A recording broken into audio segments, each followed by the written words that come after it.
another parable of Jesus. Here is the story according to Matthew. Peter is being all pious about forgiveness. The law says 3 or 4 times. How about 7? He looks to Jesus for approval. He shakes his head and tells a story that typically may or may not have anything to do with anything. In short, a parable. The kingdom of heaven is like this. There was a king who decided to check his tax collector's accounts. He was just beginning when there was brought in one of these guys that owed him $1 bajillion. Who can pay that off? So the king ordered him to be sold as a slave. Those were the days. And his wife and his children and all that he had to be sold to collect what the king could.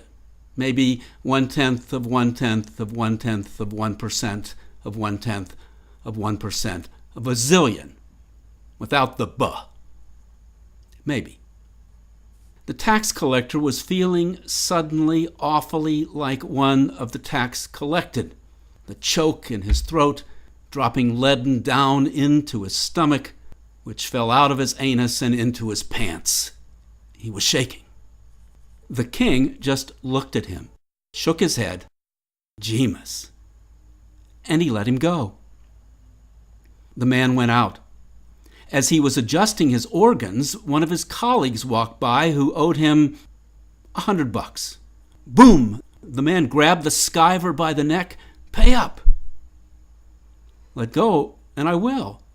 But you'll have to give me a little time. Yeah, right. And he had the poor man arrested and thrown into jail. That would give him a little time, jackdaw. When their colleagues heard what had happened, they decided to be upset in case they ever fell behind with the guy. A bunch of them went to the king then and told him the whole story. And the king called the tax collector back in.